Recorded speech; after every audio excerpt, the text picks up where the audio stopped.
तो next question में क्या दिया है बेटा, देखो ये तो ऐसे सॉल्व कर लोगे, सॉल्व करने की जरूरत नहीं है, सिंपल है। इन्होंने क्या बोला, Raju earns twice as much in March. March के महीने में दुगना कमाता है ना। जो दूसरे मंथ में वो जितना भी कमाता है ना, सही मान के जो एक्स कमाता है वो एक मंथ में, बट मार्च के मंथ में कितना कमाता है, तो मतलब टोटल साल में कितना कमाएगा वो, सारे मंथ में वो बराबरी कमाता है, दैट इज एक्स। और सिर्फ मार्च में कितना कमाता है 2x, तो टोटल कितना कमा रहा है 13x। साल में कितना कमाएगा भाई, 11 मंथ होते हैं ना, 11 मंथ में 11x कमाएगा, और मार्च में 2x, तो कितना हो गया बताओ 13x। पूछा है मार्च के अंदर वो कितना प्रोपोर्शनेट कमाता है, तो मार्च में कितना कमा रहा है बताओ 2x, तो प्रोपोर्शन निकालेंगे तो 2x बाई 13x, तो x कट जाएगा, आंसर क्या बचेगा बताओ 2 बाई 13। तो ये ऐसे क्वेश्चन बिना पेन एंड है ना कॉपी के सॉल्व हो जाएंगे। यहाँ पे आपको पेन भी नहीं चलाना, बस दिमाग चलाना है, ठीक है। अब देखो नेक्स्ट क्वेश्चन बहुत सिंपल है, मैंने जो आप लोगों को पढ़ाया था selling price and profit percentage, उससे निकालना है, बहुत सिंपल है ना। 1140 जो एक सेलिंग प्राइस है 5% लॉस पे, और फिर आपको ये बताना है कि सेलिंग प्राइस कितनी होनी चाहिए ताकि प्रॉफिट हमें हो जाए कितना 5%। तो जो ये सेलिंग प्राइस जो दी हुई है 1140, ये 5% लॉस पे दी हुई है, राइट। तो 95% की जो इक्विवेलेंट वैल्यू होगी वो कितनी होगी बताओ 1140, यही है ना क्वेश्चन के अंदर, हाँ यही है। हमें निकालना क्या है 5% प्रॉफिट। अगर 5% प्रॉफिट होगा तो बताओ सेलिंग प्राइस कितने परसेंट की इक्विवेलेंट होगा, बोलो 100 plus profit percent, that is 105%। अरे बोलो बस 105% की वैल्यू आपको निकालनी है। यहाँ पे करना है क्या, कुछ नहीं, क्रॉस मल्टीप्लाई कर दो, सॉल्व कर दो इसको आप। तो ये आपका कितना हो जाएगा, question mark into 95 is equal to 1140 into 105। Question mark की वैल्यू कितनी आएगी 1140 इंटू 105 डिवाइडेड बाई 95। अब बताओ 95 और 1140 में कुछ कटने के कुछ चांसेस लग रहे हैं, बताओ 19 5 से 95 होता है, 19 के टेबल में 114 आता है। अरे 95 में 19 जोड़ के देखो ना, 95 में ये 19 जोड़ दो, कितना आएगा, अरे 95 प्लस 19 जोड़ो 4 1 कितना आया 10, 6 था तो 60 हो जाएगा, ये खत्म कहानी। तो इसको आप और सॉल्व कर लो, इसको आप करना चाहो तो 5 करोगे तो 12 आ जाएगा, 12 इंटू 105 1200 तो होगा ही होगा, प्लस 12 पंजे 60, तो 1200 प्लस 60 कितना हुआ 1260, है ना। तो आंसर हमारा क्या जाएगा 1260, तो ऑप्शन बी चला जाएगा। अब क्वेश्चन नंबर 24 समझते हैं, फिर वही आ गया मिक्सचर एलिगेशन का, है ना, अभी पढ़ाया है और मॉक में भी आ गया है। देखो इसके अंदर में वही है, फिर एक मिक्सचर एलिगेशन का क्वेश्चन आ गया। मिक्सचर एलिगेशन आप लोग को कर लो, मेरी रिकॉर्डेड क्लास पढ़ी हुई है, ठीक है, कर लेना, छोड़ना नहीं। देखो ऐसे क्वेश्चन आ जाते हैं, फिर आप लोग बोलोगे कि सर कुछ छूट गया। इसमें बोला था mixture of 40 litre of milk and water contains 10% of water. क्या कहा यहाँ पे, एक मिल्क वाटर का मिक्सचर है, अगेन वैसे ही ले लो, ये आपका मिल्क वाटर है, मिल्क वाटर का मिक्सचर है, ठीक है।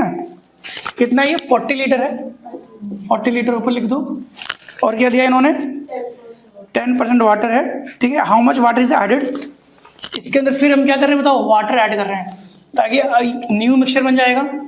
न्यू मिक्सचर में मिल्क एंड वाटर ही होगा, बट अब जो वाटर होगा इसके अंदर वो कितना होगा बताओ 20%। इसमें वो जो वाटर है, मैं वाटर की बात करें, अगर वाटर की बात करें तो यहाँ पे वाटर 10% है, यहाँ पे 20% है, और जो वाटर में ऐड कर रही है कितना परसेंट होगा, हाँ, तो जो वाटर ऐड करे वो कितना परसेंट होगा 100% होगा, बस खत्म कहानी 100%। बस आपको क्या करना है, क्रॉस सब्ट्रैक्शन ही तो करना है, ये आपका Q1 हो जाएगा तो ये Q2 हो जाएगा, निकालना होगा, वाटर ही तो निकालना है ना हमें, बस क्या करना है क्रॉस सब्ट्रैक्शन करो, यहाँ पे माइनस करो, 100 में से 20 गया कितना आएगा बताओ 80, और 20 में से 10 गया 10, ठीक है। बस ये रेशो आ जाएगा, इसको 0 0 काट दो, रेशो कितना हुआ 8:1, तो Q1 बाई Q2 की वैल्यू कितनी आएगी बताओ, दैट इज 8:1, और Q1 की वैल्यू कितनी है बताओ 40, तो यहाँ 40 लिख दो upon Q2 is equal to 8/1, 8 पंजे 40, और Q2 की वैल्यू कितनी है बताओ, दैट इज 5 लीटर। आंसर आ रहा है, is answer matching, option A is correct, 5 litre is correct, ठीक है बेटा। चलो बाकी फिर नेक्स्ट क्वेश्चन देखो कहाँ पर है, और क्वेश्चन 31 बहुत सिंपल है। एक आदमी है, उसका जो मंथली इनकम है ना 5 मेंबर का कितना है बताओ? 1000। फिर पूछा है, फिर ये दिया कि 12,000 12,000 साल का इनकम दिया हुआ है, मतलब इंक्रीज हुआ है, टोटल इनकम इंक्रीज हुआ है, राइट। तो साल का अगर 12,000 हुआ है तो एक साल, एक महीने का कितना होगा बताओ? फैमिली का 5 मेंबर है फैमिली में, 1,000 को 5 से डिवाइड कर दो, कितना आया? 200। पहले कितना था एक बंदे का? 1000। अब 200 जोड़ देंगे, कितना आएगा? 1200। आंसर क्या जाएगा? 1200, बिना पेन एंड पेपर के। ठीक है, सारे क्वेश्चन इसके थोड़े ना होते हैं। एक डिसऑनेस्ट, ये क्वेश्चन देखो, डिसऑनेस्ट शॉपकीपर, ये क्या करता था? 800 ग्राम वेट देता था। कोई एक बेईमान दुकानदार था, उसे कोई ग्राहक सामान लेने के लिए गया, तो 1 किलो की जगह वो क्या करता था बताओ? 800 ग्राम देता था। बताओ प्रॉफिट परसेंटेज क्या होगा? कैसे निकालोगे? सिंपल सी चीज है, वो बेच कितना रहा है, देखो बेच कितना दिया, क्या उसने दिया, कितना बताओ? 800 ग्राम। 1 ग्राम का कॉस्ट 1 रुपये मान लो, तो कितना कॉस्ट पड़ा? 800। उसको मिला कितना? गेन कितना हुआ? 1 किलो बोल के बेच रहा है ना कस्टमर, तो उसने कितने लिए बताओ? 1000 रुपीज। गेन कितना हुआ?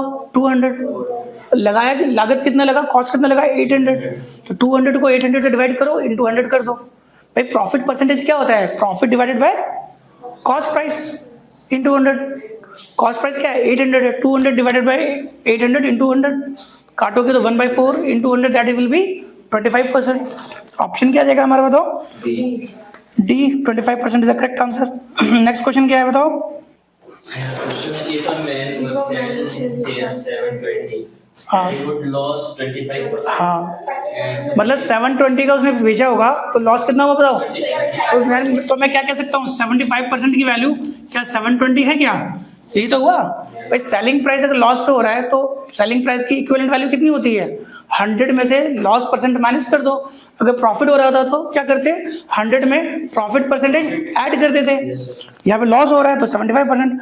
अब क्या बोला है बताओ? अगर 125% का सेल करे, मतलब प्रॉफिट 25% प्रॉफिट करे, तो बताओ कितने का बेचेगा वो? तो सेलिंग प्राइस कितने परसेंट इक्विवेलेंट हो जाएगा बताओ? 125। तो 125% की वैल्यू निकालनी है। क्या करना है? कुछ नहीं करना, क्रॉस मल्टीप्लाई करना है। 75 into question mark is equal to 720 into 125। Question mark यहाँ पे 720 डिवाइडेड बाई 75 इंटू 125। सॉल्व कर लो। 25 गोज 3 टाइम्स, 25 गोज 5 टाइम्स। ठीक है, 3 से डिवाइड करो, 3 दूनी 6, 3 चौक 12, 5 इंटू 240 कितना हो जाएगा बताओ? 1200। आ रहा है ऑप्शन? आ रहा है 1200? यस, सही आंसर। चलो और बताओ कौन सा क्वेश्चन है बताओ? स्क्वायर रूट क्वेश्चन नंबर देखो 61 नहीं 60, इसमें से कौन सा प्राइम नंबर है? ऑप्शन है 19। प्राइम नंबर उस नंबर को कहते हैं जो बेटा जो 1 से और खुद से डिवाइड हो और किसी से नहीं कटे। ठीक है, वो प्राइम नंबर होता है। ठीक है बेटा, ध्यान देना। स्क्वायर रूट ऑफ 289 क्या होता है बताओ? 17। सिंपल सा क्वेश्चन है। 330 का फैक्टर्स निकालना है, कैसे करोगे? कैसे करोगे बताओ? 330 लिखोगे, करके देखो, पहले 2 से करके देखो। 2 से 165 2 1 सा, ठीक है। फिर 3 से कटेगा, 3 से कटेगा, 3 5 सा, फिर 5 और फिर 11 5 11 हो गया भाई। तो अब ठीक है, तो देखो क्या आएगा? 2 3 5 11 हो गया। तो ऑप्शन ए क्या हो गया बताओ हमारा? ऑप्शन डी हो जाएगा। उसे 1 1 2 2 का देख लो बेटा करके, सॉल्यूशन ऐसे ही फैक्टर निकाल के दिखाओ। निकाल रखा है? ठीक है, निकाल रखा है तो अच्छी बात है। आंसर क्या जा रहा है इसका बताओ? आंसर बी जाएगा। ठीक है, अब बताओ इसमें से कौन सा प्राइम नंबर नहीं है जो डिवाइड नहीं हो? हाँ 21, ये प्राइम नंबर नहीं है। प्राइम नंबर 1 से और प्राइम नंबर जो किसी दूसरे नंबर से डिवाइड हो जाए वो प्राइम नंबर नहीं होता। तो 21 देखो 2 से भी डिवाइड, 3 से भी डिवाइड हो रहा है और 7 से भी हो रहा है। फिर नेक्स्ट क्वेश्चन है बताओ 1 to 24, उसको अरेंज करो आप डिसेंडिंग ऑर्डर में। जो 2 का मल्टीपल हो बताओ 24, कैसे करोगे? 24 पहले ऐसे कर लो, यहाँ पे 2 4 6 8 10 12 14 16 18 20 22 24। अब क्या पूछा है?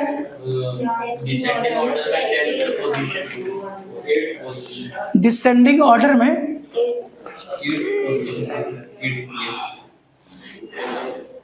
डिसेंडिंग ऑर्डर में 8th place from the bottom, मतलब क्या?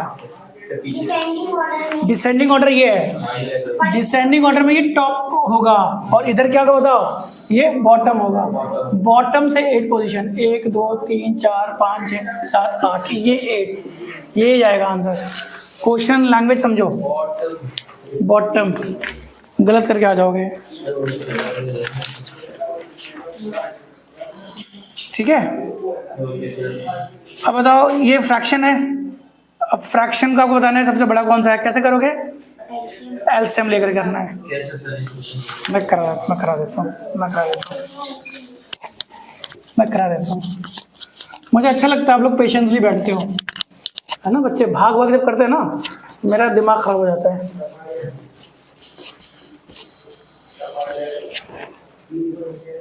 बच्चे पढ़ने के लिए नहीं आते, घूमने के लिए ज़्यादा आते हैं, तो गुस्सा आता है। चलो ठीक है, अब देखो यहाँ पे क्या है, 3/5 है ना बेटा, देखो बहुत सिंपल है, 3/5। आप बताओ जल्दी से, और क्या है?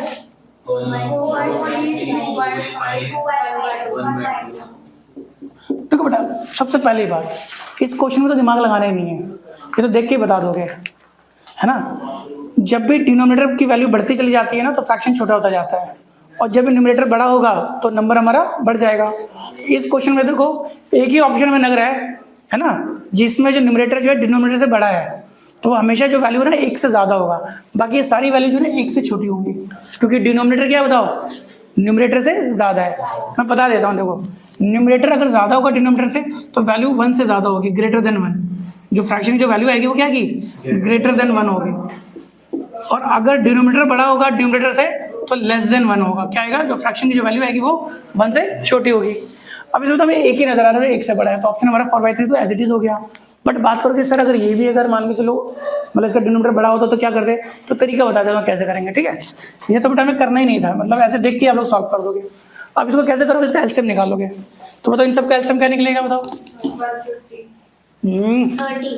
कैसे, 5 तो रहने ही दो, 5 3 15 2 30, एलसीएम 30 निकलेगा। तो इसको आप 30 कर दो, 30 करने के लिए करोगे इस दोनों को बताओ, 6 से मल्टीप्लाई करोगे, 5 को 6 से मल्टीप्लाई करेंगे तो कितना आएगा बताओ। मैं लिख देता हूँ, 3/5 इंटू 6 4/3 को भी 30 करना है, तो इंटू 10 2/5 को भी करना है हमको बताओ, इंटू 6 1/2 को भी करना है, तो इंटू 15 करना क्या है, हमने डिनोमिनेटर को 30 कर दिया है। पहले एलसीएम निकाला हमने 30, फिर सारी डिनोमिनेटर को हमें 30 करना है। 30 करने के लिए अब जब इसको 30 करना है तो क्या करेंगे, 5 को किससे मल्टीप्लाई करेंगे, 30 आएगा बताओ, 6। तो देखो 6 से ऊपर नीचे मल्टीप्लाई कर दिया। फिर 30 बनाने के लिए इसको क्या करेंगे, 3 को किससे मल्टीप्लाई करेंगे, 10 से, तो ऊपर नीचे 10 से मल्टीप्लाई कर दिया। फिर 5 को 30 बनाने के लिए 6, ऊपर नीचे 6, ये 2 को 30 बनाने के लिए ऊपर नीचे 15 से। अब बस वैल्यू निकल के आ जाएगी, देखो 18/30, 40/30, 12/30 एंड 15/30। अब देखो डिनोमिनेटर सबका एक ही है, जिसका न्यूमरेटर ज्यादा वो फ्रैक्शन बड़ा, तो किसका बताओ 4/30। सो आंसर विल बी 4/3, ठीक है। इस तरीके से आप लोग कर सकते हो। और कौन सा है बताओ क्वेश्चन, हो गया। चलो ये थोड़ा सा देख लो, इसके नीचे क्वेश्चन देख लो, ये भी इसका ही पार्ट है, रीजनिंग का पार्ट है। Elephant is to calf, tiger is to cub, ठीक है, बच्चा है ना उसका। पेशेंट जो है वो डॉक्टर को दिखाएगा, और लिटिगेंट लॉयर। प्रोसिक्यूटर जो है और एक्यूज के अंदर जो रिलेशन होता है, तो बताओ प्लेंटिव और किसका होता है, डिफेंडेंट।